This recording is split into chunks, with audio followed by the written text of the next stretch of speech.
Hello, good morning students. You all welcome in Asian College of Science and Commerce.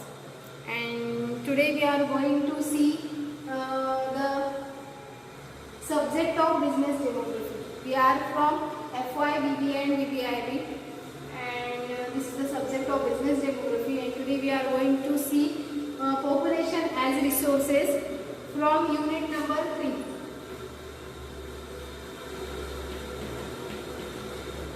Unit number 3.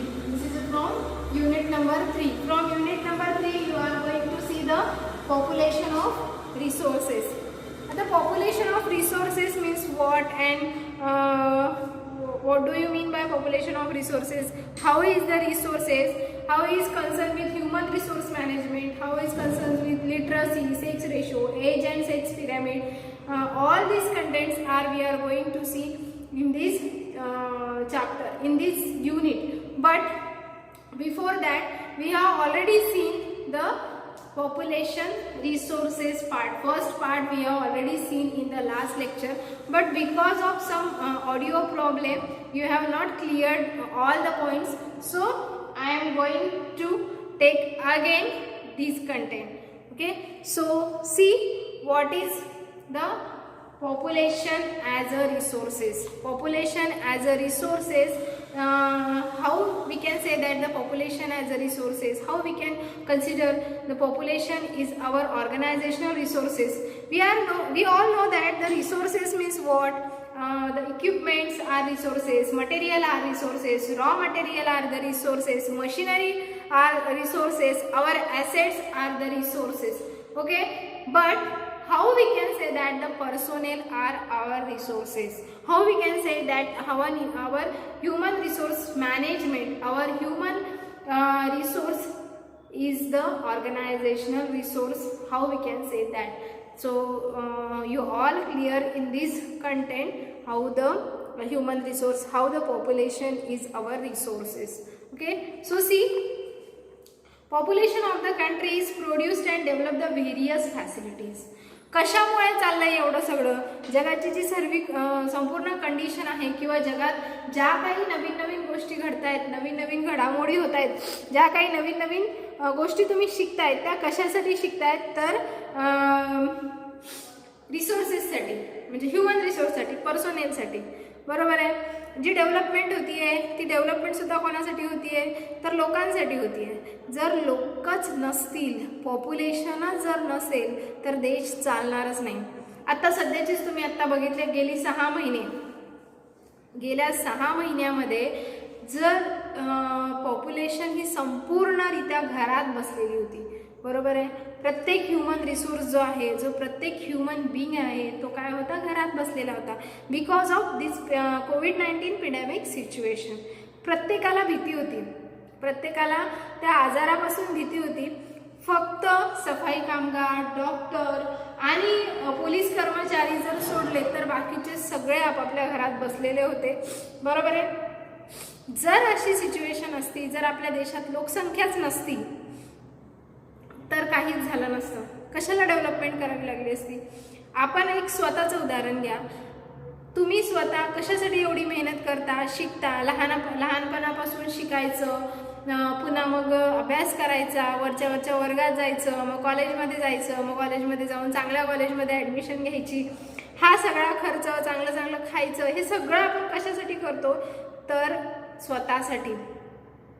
Personal आपण काहीतरी स्वतःचं काहीतरी देणं घेणं आपल्याला लागत असते, त्यासाठी आपण करत असतो. मग आता पर्सनल म्हणजे आपण स्वतः, आणि आपण स्वतः काय आहे तर कोणासाठी तरी ॲज अ रिसोर्स म्हणून काम, म्हणजे कोणीतरी आपल्याकडे ॲज अ रिसोर्स म्हणून बघतंय. बरोबर आहे. आज आईवडिलांनी जर बघितलं तर आईवडिलांसाठी मुलं ही काय असतात? त्यांचे ॲसेट असतात. बऱ्याच आई वडिलांच्या तोंडून तुम्ही ऐकलं असेल की आमचा मुलगाच आमची काय आहे? संपत्ती आहे. मग संपत्ती आहे म्हणजे काय आहे की तो काय आहे? भविष्यात त्यांच्यासाठी त्यांना वाटत असलेली ॲसेट आहे, भविष्यात त्यांच्यासाठी वाटत असलेला त्यांचा काय? रिसोर्स आहे. सो पर्सनल रिसोर्स आहे. सो असे पर्सनल सगळे एकत्र आले, अशा जर काही 4-5 व्यक्ती एकत्र आल्या तर काय बनणार? तुमचं पॉप्युलेशन. आणि population all together is going to be a population resources. Okay, so this is what is this? This is the population resources. Okay, म्हणजे सगळे व्यक्ती, सगळे पर्सनल व्यक्ती जर एकत्र आले तर काय बनणार? तुमचं पॉप्युलेशन बनणार. आणि ते सगळं काय आहे? हा ऑर्गनायझेशनच्या दृष्टीने, एक ऑर्गनायझेशन त्यांच्याकडे कशाच्या दृष्टीने बघते? तर रिसोर्सेसच्या दृष्टीने बघते. आता आपण एखाद्या ऑर्गनायझेशनमध्ये काम करतो, ठीक आहे. आपण एखाद्या ऑर्गनायझेशनमध्ये जेव्हा काम करत असतो तो त्या ऑर्गनायझेशनचा एम्प्लॉई आहे, बरोबर आहे. मग तो एम्प्लॉई कडे ते ऑर्गनायझेशन कुठल्या दृष्टीने बघताय की हे काय आहे? माझं रिसोर्स आहे. हा काय आहे? माझा रिसोर्स आहे. हा रोज काहीतरी नवीन काम करतं.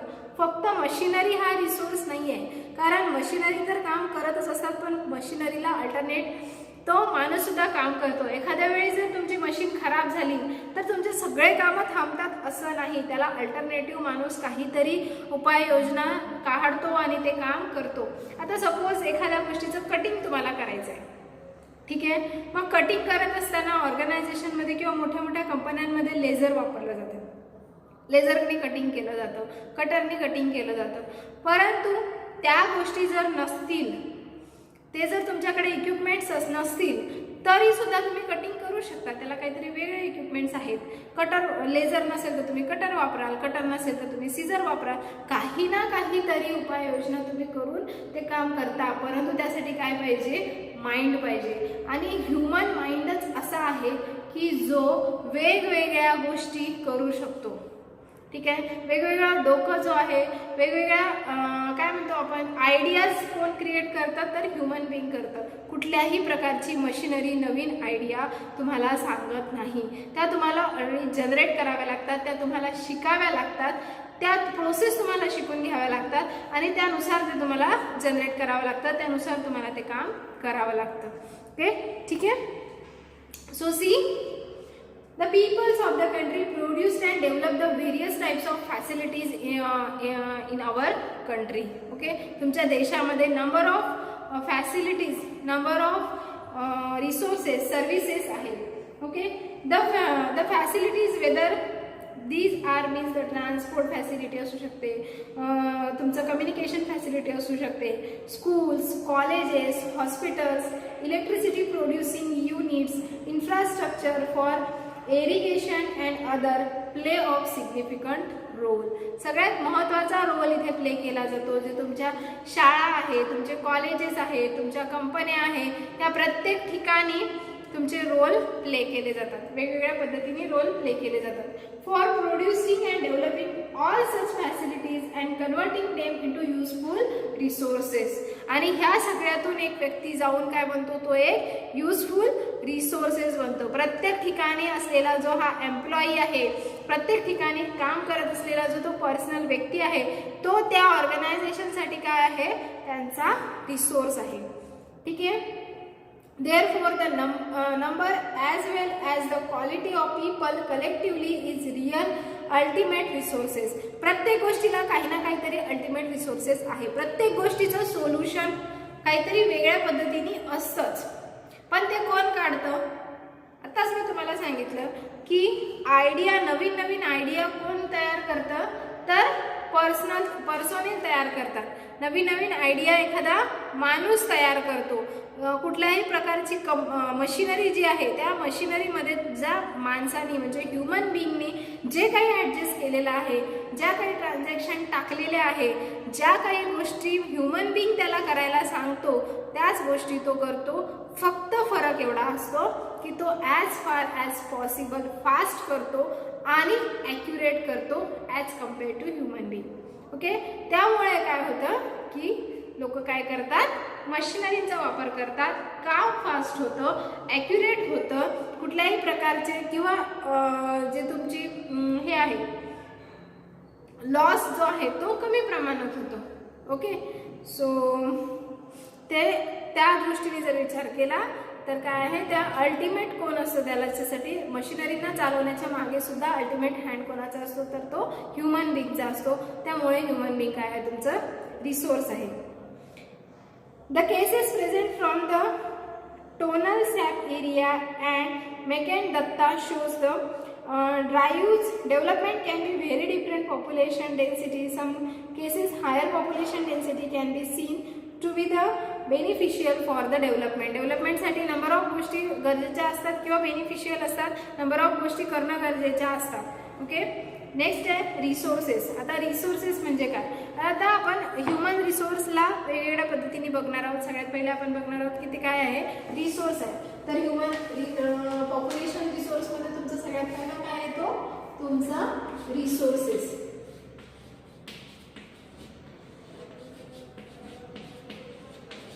रिसोर्सेस आता तुमची ह्युमन पॉप्युलेशन जी आहे किंवा एम्प्लॉई जो आहे तो रिसोर्सेस कशा पद्धतीने आहे तुम्हाला माहिती आहे. आतापर्यंत आपण तेच बघितलं की तो काय आपला रिसोर्सेस आहे. त्याची मिनिंग दिलेला आहे एक छोट्याशा याच्यामध्ये आपण मिनिंग बघूया आणि मग पुढे जाऊया. Okay, a resources is a source or supply from which benefit is produce. Resources म्हणजे काय की कशातून तुम्हाला बेनिफिट मिळतं, कशातून तुम्ही सप्लाय करता आणि त्या सप्लायमधून तुम्हाला कशा पद्धतीने बेनिफिट मिळतं, या सगळ्या गोष्टी कुठे बघितल्या जातात, तुमच्या रिसोर्सच्या माध्यमातून बघितल्या जातात. ओके, टिपिकली तुमचे रिसोर्सेस कुठले असतात, तर तुमचे रिसोर्सेस असतात मटेरियल, दुसरं मनी,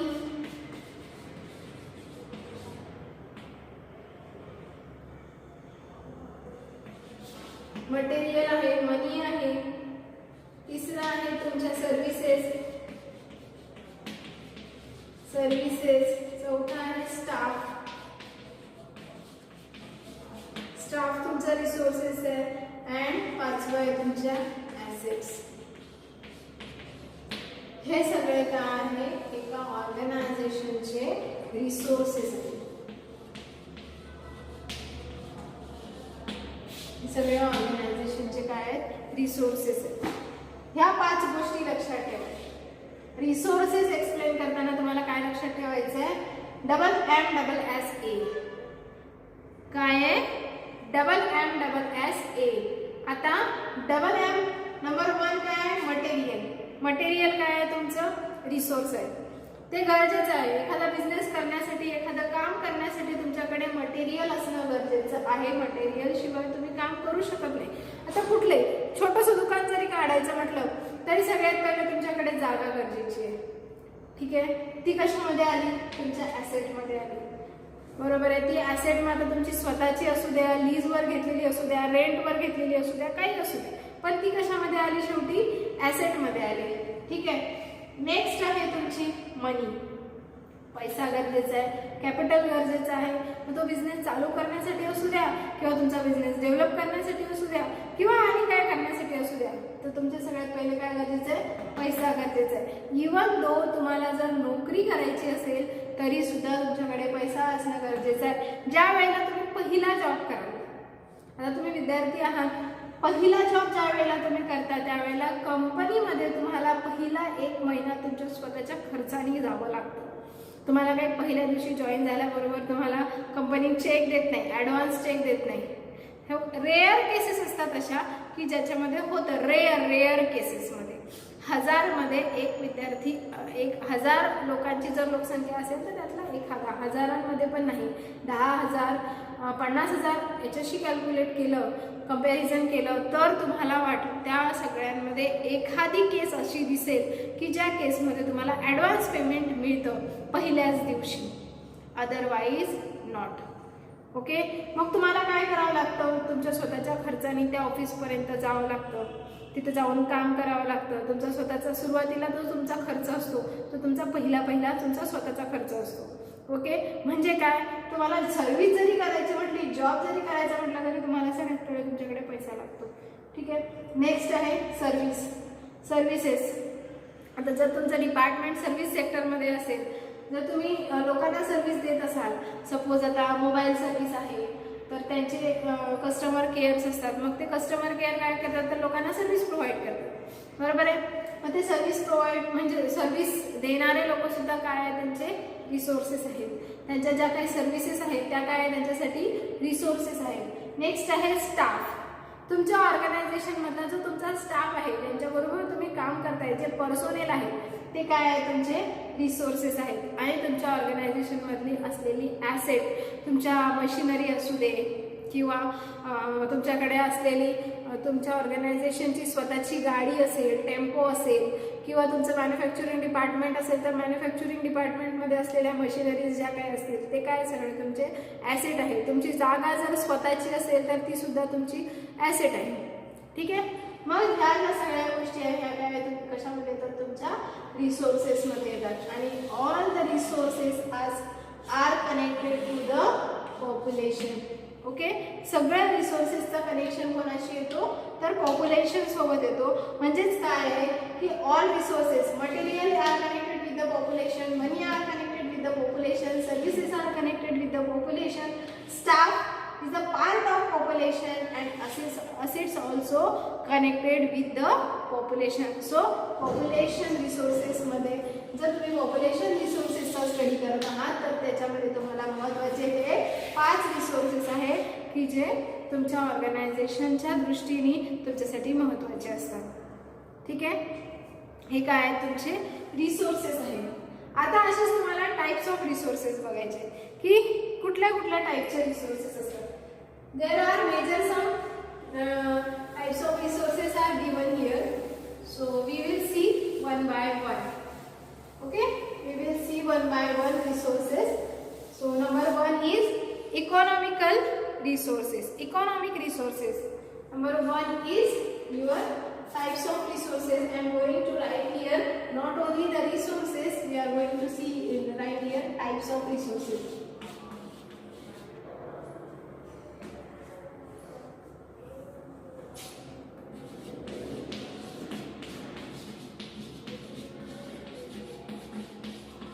Types of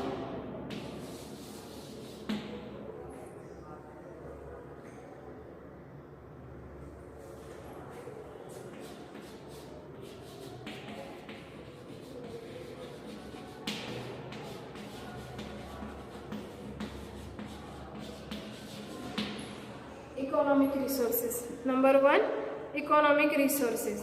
ठीक आहे. पहिला काय आहे, तुमचा इकॉनॉमिक रिसोर्सेस आहे. दुसरा जो आहे तो आहे तुमचा बायोलॉजिकल रिसोर्सेस. आपण इथे सगळे लिहून घेऊया.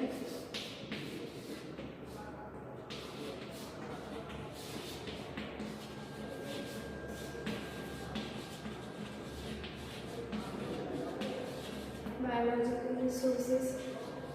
तिसरा आहे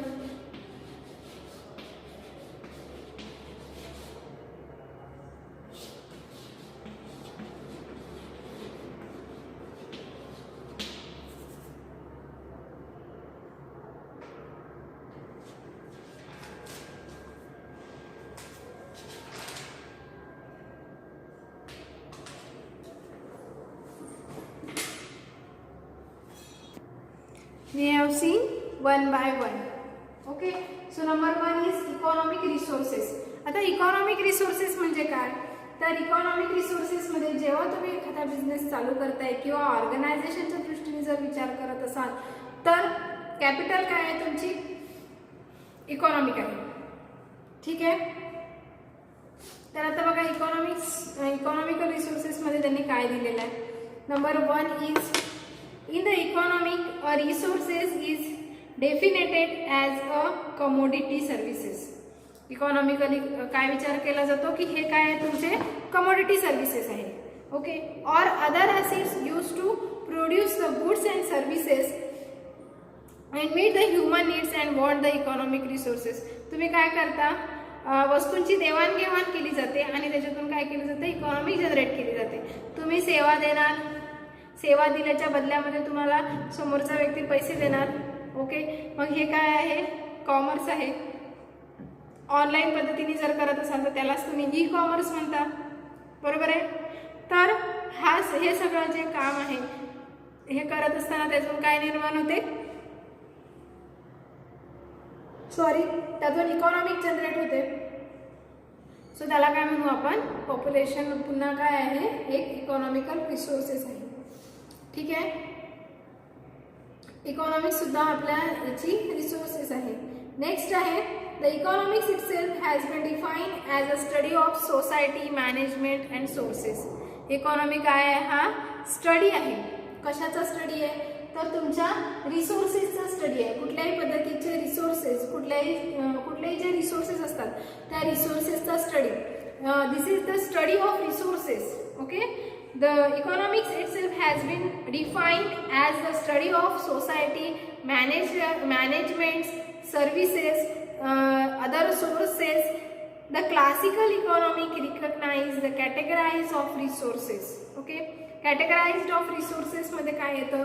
तुमची लँड येते, तुमचं labour, capital, entrepreneurs, all those things are concerned to the resources. Okay. Land include all the natural resources and view the both upside production and sources of raw material. Okay. Labor or human resources consist of human efforts provided in the creation of product paid in wages. जे काही काम तुम्ही करता त्या कामाचा तुम्हाला मोबदला मिळतो in terms of wages or salary. जे काही काम तुम्ही केलंय त्या कामाचा तुम्हाला काय मिळतो? मोबदला मिळतो. तो कशाच्या स्वरूपात मिळतो? इन टर्म्स ऑफ वेजेस और सॅलरी. कुठल्याही पद्धतीचे वेजेस किंवा कुठली सॅलरी तुम्हाला मिळते आणि त्याच्यामध्ये तुमचा जो आहे तो काउंट केला जातो. ठीक आहे. So in terms of wages and salary तुम्हाला दिले जातात. Entrepreneur services as a manager, risk taker, leader and visioners. ते काय असतात? मॅनेजर्स असतात, रिस्क टेकर असतात, लीडर्स असतात आणि विजिनर्स असतात. ओके. बायोलॉजिकल रिसोर्सेसमध्ये काय येतात? हा झाला आपला पहिला पॉईंट. ज्याच्यामध्ये आपण बघितलं इकॉनॉमिकल रिसोर्सेस. ठीक आहे. इकॉनॉमिकल रिसोर्सेस आपण बघितले. मग आता इकॉनॉमिकल रिसोर्सेसमध्ये आपल्याला काय काय आलं इकॉनॉमिकल रिसोर्सेसमध्ये?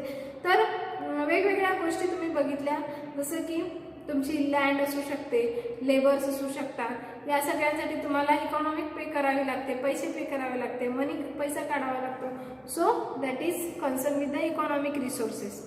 नेक्स्ट आहे बायोलॉजिकल रिसोर्सेस. आता बायोलॉजिकल रिसोर्सेसमध्ये काय आहे ते बघूयात. In a biology and ecology, a resources is defined as a sustainable and object required by a living organism. हे रिसोर्सेस कशापासून तयार होतात? लिव्हिंग ऑर्गॅनिझम पासून तयार होतात. ठीक आहे. Biology and ecology is the resource defined as the sustenance and or objective required by the living organism. हे ऑर्गॅनिझम कुठून, ह्या गोष्टी कुठून तयार होतात? तर तुमच्या लिव्हिंग ऑर्गॅनिझम पासून. From normal growth maintenance and reproductions. काय होत जाते?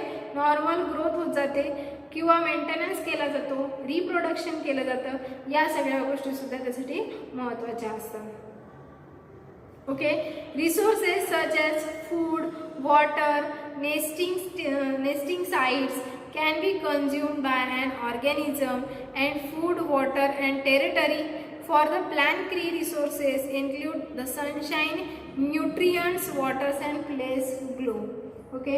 या सगळ्या गोष्टी तुमच्या बायोलॉजिकल म्हणजे इन शॉर्ट लक्षात ठेवा. आता बायोलॉजिकल रिसोर्सेस म्हणजे काय? तर जे रिसोर्सेस माणसांनी तयार केलेले आहेत, मॅनमेड आहेत. ओके. जे लिव्हिंग थिंग्स पासून तयार होतात, लिव्हिंग ऑर्गॅनिझम पासून तयार होतात, दॅट इज द बायोलॉजिकल. आता सायन्सचे विद्यार्थी जर आपल्या इथे कोणी असेल तर त्यांना माहिती आहे बायोलॉजिकल रिसोर्सेस कुठले असतील. ठीक आहे. द नॅचरल रिसोर्सेस माणसांनी बनवलेले जे आहे ते तुमचे काय आहे? बायोलॉजिकल रिसोर्सेस आहे. त्याच्यानंतर नॅचरल रिसोर्सेस. आता नॅचरल रिसोर्सेसमध्ये सुद्धा काही पार्ट आहेत. नॅचरल रिसोर्सेसचे काही पार्ट दिलेले आहेत, सब पॉईंट्स आहेत त्याच्यामध्ये. तर ते आपण बघूया. त्याच्यामध्ये काय आहे? Abiotic and biotic.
आता बघा, मी ज्याला बॉक्स केलेला आहे, तुम्ही म्हणाल मॅडम मी इतकी रंगरंगोटी कशासाठी केली, तर तुम्हाला आयडेंटिफाय होण्यासाठी मी एवढं सगळं केलेलं आहे, तुम्हाला समजण्यासाठी. सगळ्यात पहिला पॉईंट आपण काय बघितलं, इकॉनॉमिक रिसोर्सेस. सगळ्यात महत्त्वाचा पहिला point economic resources, main point. दुसरा मेन पॉईंट होता तुमचा बायोलॉजिकल रिसोर्सेस. तिसरा मेन पॉईंट आहे तुमचा नॅचरल रिसोर्सेस. ठीक आहे. आता natural resources are the number of resources. Okay, number of resources we are get from the natural resources. Okay, so then we are going to see which natural resources are biotic and which are the abiotic. Okay, त्यात पण दोन वेगवेगळे point आहेत, तीन आहेत basically, तीन point आहेत वेगवेगळे नॅचरल रिसोर्सेस मध्ये. Number 1 is basis on origin, number 2 is basis on the stage of development, डेव्हलपमेंटच्या स्टेजच्या दृष्टीने कुठले आहे, आणि number 3 is basis of renewability. Okay, number 1 is on the basis of origin, number 2 is on basis on the stage of development, developmentच्या स्टेजच्या दृष्टीने, आणि number 3 is basis of renewability. Okay, so number 1 मध्ये basis of origin मध्ये दिलेला आहे abiotic resources आहे आणि Biotique resources आहे. आता जे विद्यार्थी सायन्सचे असतील किंवा ज्या विद्यार्थ्यांना थोडंसं बायोटिक अबायोटिक किंवा 11वी 12वीमध्ये तुम्ही सायन्स 10वीपर्यंत तुमचं जे सायन्स होतं ते सायन्समध्ये ऑलरेडी तुमचं झालेलं आहे की बायोटिक म्हणजे काय, अबायोटिक म्हणजे काय. Okay, so on the basis of that तुम्ही लिहू शकता बायोटिक आणि अबायोटिक. सो मी इन शॉर्टमध्ये बुकमध्ये सुद्धा इन शॉर्टमध्येच दिलेलं आहे. Biotic means what the biotic resources are comprise non living things, असे रिसोर्सेस जे नॉन लिव्हिंग थिंग्स आहेत, आणि बायोटिक म्हणजे काय, जे लिव्हिंग थिंग्स आहेत. Abiotic means non living things and this is the living things. आता बघा, नॉन लिव्हिंग थिंग्समध्ये काय आहे, नॅचरली तुम्हाला जे नॉन लिव्हिंग थिंग्स मिळतात ते कुठले आहे, तुमची लँड. लँड काय आहे, तुम्हाला नेचरपासून मिळालेली आहे, पण ती लिव्हिंग थिंग्स नाही आहे, ती नॉन लिव्हिंग थिंग्स आहे. वॉटर तुम्हाला नेचरपासून मिळालेलं आहे, but this is not the living things, that is non living things. Air, material, minerals, okay, such as gold, iron, copper, silver, हे सगळं तुम्हाला नेचरपासून मिळालेलं आहे. हे सगळे तुमचे नॅचरल रिसोर्सेस आहेत, परंतु हे लिव्हिंग थिंग्स नाहीत. हे काय आहेत, नॉन लिव्हिंग थिंग्स आहेत. आणि जे नॉन लिव्हिंग थिंग्स आहेत बट नॅचरल रिसोर्सेस आहेत, this is come under the biotic resources. ठीक आहे, abiotic resources. Now we are going to see biotic resources. पहिले आपण अबायोटिक बघितलं, नॉन लिव्हिंग थिंग्स वाले. आता आपण बघणार आहोत biotics, which is concern with the living things. Okay, so human beings made by the nature, the personality of human being, how you are given you the eyes, nose, teeth, all our body which is given by the nature. Okay, नेचरनी बनवलेली आहे आपली body. आपल्याला बरोबर त्याच जागेला डोळा येतो, तिथेच नाक, तिथेच कान, व्यवस्थित ते तोंडाने खाल्लं जातं, मुवमेंट केल्या जातात, हात बनवले जातात हाताच्या दृष्टीने. हे काय आहे, एक नॅचरल रिसोर्स आहे, नेचरली बनवलेला एक थिंग आहे. ओके, तर जे नॉन लिव्हिंग थिंग्स आहेत, जसं की तुमचं ह्युमन बीइंग आहे, ओके, ॲनिमल्स आहेत, बर्ड्स आहेत, there product, fish, marine organisms, okay, हे सगळे काय आहेत, तुमचे बायोटिक फॅक्टर्स आहेत. जे लिव्हिंग थिंग्स आहेत ते नॅचरली आलेले आहेत, परंतु काय आहे, लिव्हिंग थिंग्स आहेत, ते काय आहे, तुमचे बायोटिक फॅक्टर्स. आणि हे कशाच्या बेसवर आहे, on the basis of origin, originally आहे. नेक्स्ट आहे तुमचं based on the stage of development. डेव्हलपमेंटच्या दृष्टीने तुम्ही त्याच्यामध्ये काही चेंजेस केलेत. ओके, तुम्ही डेव्हलपमेंटच्या दृष्टीने जर त्याच्यामध्ये काही चेंजेस केले असतील तर ते. आता त्याच्यात काय आहे, द पोटेन्शियल रिसोर्सेस आणि ॲक्च्युअल रिसोर्सेस. काही पोटेन्शियल असतात, काही ॲक्च्युअल रिसोर्सेस असतात. मग आता पोटेन्शियल रिसोर्सेस म्हणजे काय, the potential resources are known to exit, may be use to the future. For example, petroleum may be exit in many parts of India, क्रूविड the sedimentary rocks, but until it is the actually drilled output into use the remain potential resources. हे काय potential resources म्हणजे असे resources की जे आपल्याला नॅचरकडून मिळालेले आहे पण ते संपण्याचे चान्सेस आहेत. त्याची पोटेन्शियलिटी संपू शकते, ते कधीतरी एक्झिट होऊ शकतात. मग अशा रिसोर्सेसला काय म्हणू आपण, डेव्हलपमेंट स्टेजच्या दृष्टीने विचार केले जाणारे काय आहेत ते तुमचे रिसोर्सेस आहेत, नॅचरल रिसोर्सेस आहेत. दुसरे आहे actual resources. Actual resources are those have been survive, their quality and quantity are determined. त्याच्यामध्ये काय केली जाते, तुमची क्वालिटी आणि क्वांटिटी ह्या दोन्ही गोष्टी बघितल्या जातात. एक असते तुमची क्वालिटी, दुसरी असते तुमची quantity. Okay, so as the given used to present time, for example petroleum, natural gases is actually being oriented from the Mumbai high field. Okay, the development of actual resources such as wood processing depend upon the technology. आता काय आहे, बऱ्याचशा गोष्टी टेक्नॉलॉजीने केल्या जातात. Okay, for example alternate वस्तू आपल्याकडे आलेल्या आहेत. काही गोष्टी अशा आहे की तुम्ही इलेक्ट्रिसिटीचा वापर करून, आता सपोज स्वयंपाक बनवायचा आहे, फॉर एक्झाम्पल तुम्हाला स्वयंपाक बनवायचा आहे तर तुमच्याकडे नंबर ऑफ अल्टरनेटिव्ज आहे. तुम्ही चुलीवर स्वयंपाक करू शकता, त्यासाठी तुम्हाला लाकडं लागतील. मग तुम्हाला ते लाकडं वाचवायचे असतील तर तुम्ही काय करू शकता, गॅस शेगडीचा उपयोग करू शकता. त्यासाठी तुम्हाला जो मिळणारा नॅचरल गॅस आहे तो वेगवेगळ्या पद्धतीने तयार केला जातो. ठीक आहे, त्याला अजून अल्टरनेटिव्ह आहेत की तुमच्या इलेक्ट्रिकवरच्या शेगड्या, ज्याला तुम्हाला इलेक्ट्रिसिटी लागणार आहे. ठीक आहे, तर हे जे काही अल्टरनेटिव्ज आहे that is the actual resources. Okay, आणि नेक्स्ट आहे तुमचा natural resources can be categorised on the basis of renewability. रिन्यूएबिलिटीमध्ये काय येतं तर दोन महत्त्वाचे पार्ट येतात, रिन्यूएबल अँड नॉन रिन्यूएबल. आता रिन्यूएबल म्हणजे काय की जे नव्याने परत तयार करता येते, त्याचा वापर करून घेतल्यानंतर परत त्याचा रियूज करता येते, हे तुमचे रिन्यूएबल. आणि जे वापरले की संपले जातात. आता पेट्रोल संपतं, गॅस संपतं, कोल, डिझेल ह्या ज्या गोष्टी आहे ह्या काय संपणाऱ्या गोष्टी आहे. So that is the non renewable things. But renewable things are those things which are can be used again and again, again and again, again and again. That is the